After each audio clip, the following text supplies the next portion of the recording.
कभी आपने महसूस किया है कि कोई सीन, कोई बात या कोई मोमेंट ऐसा लगे जैसे पहले भी हो चुका है? मतलब बिल्कुल वही चीज आप जैसे दोबारा जी रहे हो, पर याद नहीं कि पहले कब हुआ था। अजीब सा लगता है ना? हाँ बिल्कुल, ये काफी आम एहसास है और इसी फीलिंग को डेजा वू कहते हैं। डेजा वू?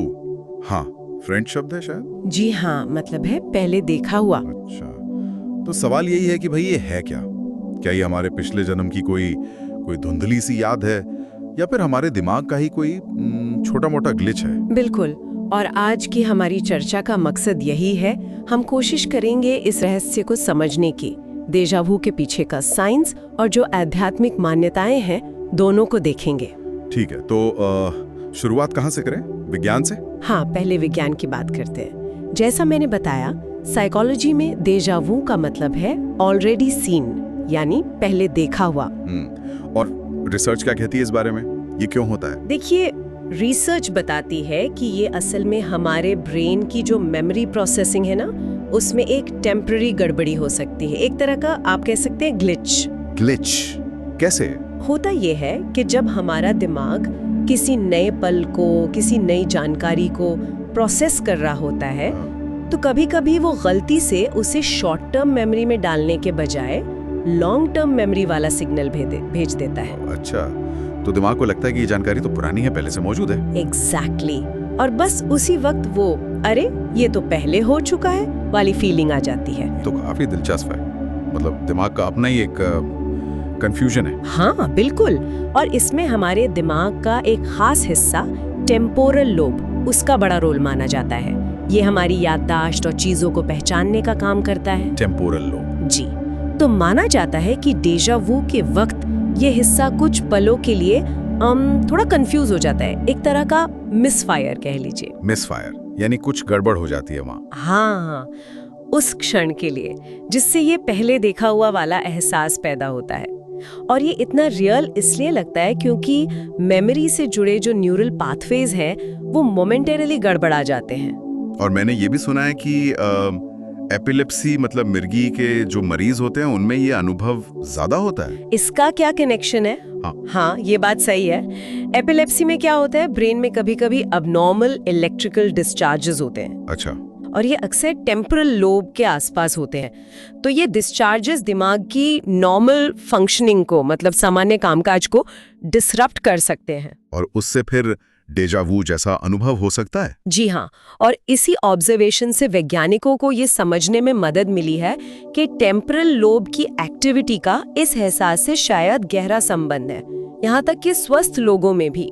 अच्छा, तो जैसे मान लीजिए मैं किसी बिल्कुल नए कैफे में पहली बार जाऊं, हाँ, पर अंदर जाते लगे कि ये काउंटर, अरे ये केबल तो जानी पहचानी लग रही है, सब कुछ अजीब तरह से फेमिलियर लगे। बिल्कुल, वो शायद दिमाग का वही मोमेंटरी कंफ्यूजन, वो ग्लिच हो सकता है। ये तो हुई साइंस की बात, काफी लॉजिकल लगता है। हाँ, विज्ञान इसे इसी तरह समझाता है, मगर जैसा आपने कहा, कहानी यही खत्म नहीं होती। नहीं होती, क्योंकि कई संस्कृतियां और आध्यात्मिक मान्यताएं हैं जो इसे बिल्कुल अलग तरह से देखती हैं। सही, खासकर पूर्वी धर्मों में, जैसे हिंदुइज्म है, बुद्धिज्म है, इनमें पुनर्जन्म की मान्यता बहुत गहरी है। हाँ, कि आत्मा एक शरीर छोड़कर दूसरा लेती है, ये साइकिल चलता रहता है। बिल्कुल, और इसी विश्वास के आधार पर कुछ लोग मानते हैं कि डेजा वू असल में हमारे पिछले जन्मों की ही कोई दबी हुई याद है। पिछले दिन की याद? पर वो हमें याद क्यों नहीं रहती? माना जाता है कि ये यादें हमारे सबकॉन्शियस माइंड में, मतलब अवचेतन मन की गहराइयों में छिपी होती हैं, वो सामान्य चेतना में नहीं आती। अच्छा। पर जब हम किसी ऐसी जगह जाते हैं या किसी ऐसे इंसान से मिलते हैं या कोई ऐसी परिस्थिति बनती है जो पिछले जन्म से मिलती जुलती हो, हाँ, तो वो एक ट्रिगर का काम करती है और वो दबी हुई याद अचानक से सतह पर आ जाती है डेजा वू के रूप में। ये तो काफी अलग नजरिया है। क्या इसका कोई सबूत है? मतलब लोग ऐसा मानते हैं या? नहीं, ये विज्ञान वाले सबूत तो नहीं है, पर अनुभव है। जैसे हिप्नोथेरेपी सेशंस होते हैं, सम्मोहन के जरिए मन की गहराइयों में जाने की प्रक्रिया। हाँ, सुना है। तो कुछ लोगों ने ऐसे सेशंस में पिछले जन्मों के ऐसे पल याद करने का दावा किया है जो उनके डेजा वू एक्सपीरियंसेस से मिलते जुलते थे। अच्छा, जैसे कोई उदाहरण? हाँ, एक काफी मशहूर किस्सा है फ्रांस के एक पुराने किले का। एक व्यक्ति पहली बार वहां गया और उसे अंदर जाते ही लगा कि वो इस जगह को बहुत अच्छी तरह जानता है, हर कोना, हर रास्ता।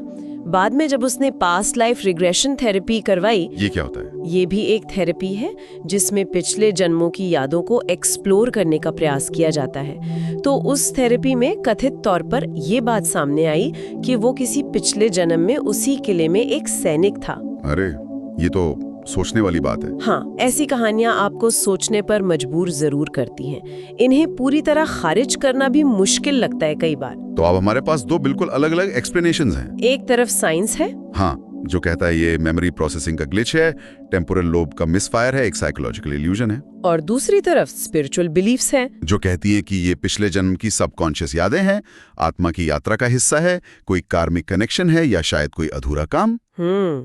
तो सच क्या है, विज्ञान या अध्यात्म? यहाँ आकर बात उलझ जाती है। बिल्कुल, क्योंकि दोनों के अपने अपने तर्क हैं, अपने अपने मानने वाले हैं।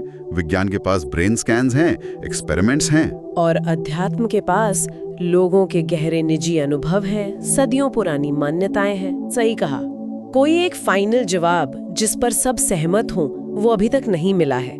विज्ञान दिमाग की मशीनरी को समझने की कोशिश कर रहा है, पर शायद चेतना, कॉन्शियसनेस, वो अभी भी एक बड़ा रहस्य है। बिल्कुल। सच कहूं तो मुझे कभी कभी लगता है कि शायद सच्चाई इन दोनों के कहीं बीच में हो। बिल्कुल, मतलब हो सकता है दोनों में कुछ कुछ सच्चाई हो। ये एक बहुत दिलचस्प बात कही आपने। हो सकता है हमारा ब्रेन वाकई एक बहुत जटिल मशीन हो जिसमें ग्लिचेस आ सकते हैं, एरर्स हो सकते हैं। हाँ? लेकिन साथ ही ये जो मैं का एहसास है, हमारी चेतना है, जिसे हम आत्मा कहें या कुछ और, वो भी एक हकीकत हो सकती है जिसे विज्ञान शायद अभी पूरी तरह समझ नहीं पाया है। तो शायद डेजावू वो पॉइंट है जहां ये दोनों मिलते हों, दिमाग का ग्लिच और आत्मा की कोई पुरानी याद। ये ऐसे सवाल हैं जिनके जवाब शायद हर किसी के लिए अलग हों। बिल्कुल, और ऐसे ही गहरे जिज्ञासा जगाने वाले विषयों पर हम आगे भी बात करते रहेंगे। जी हाँ, अगली बार हम एक और ऐसे ही अनसुलझे रहस्य की परतों को खोलने की कोशिश करेंगे। तब तक के लिए ये जरूर सोचिएगा कि क्या वाकई जिंदगी सिर्फ एक ही बार मिलती है।